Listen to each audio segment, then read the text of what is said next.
How the economy really works, a friendly autopsy of banks and credit crises.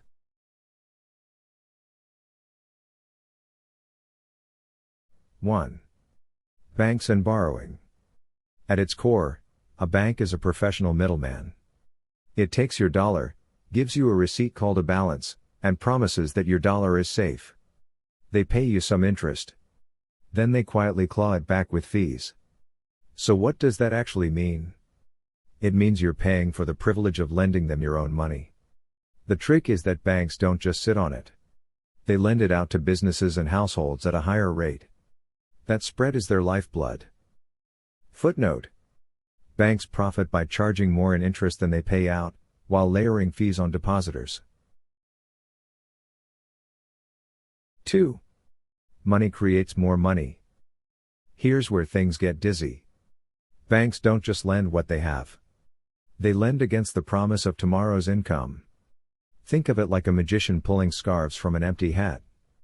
The idea is that lending grows the economy because businesses expand, hire people, and then deposit more money back in the bank. In theory, the cycle feeds itself. In practice? Well, sometimes the scarves run out. Footnote. Credit expansion relies on constant belief in future income, which can collapse if growth stalls. 3.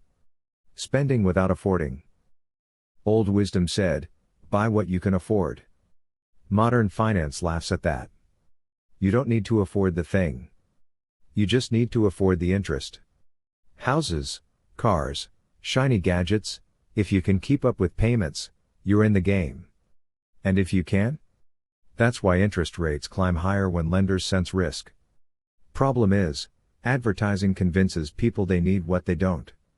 And banks happily finance the illusion. Footnote.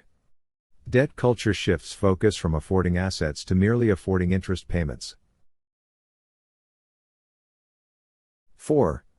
The subprime misadventure. Remember the U.S. housing bubble?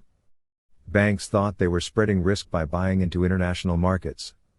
Instead, they spread disaster. Cheap credit went to people who couldn't repay, bundled into safe investments. The result? A global mess, and even banks in other countries ended up holding the bag. So what does that actually mean? It means trying to build a better Australia accidentally helped build a worse America. Footnote.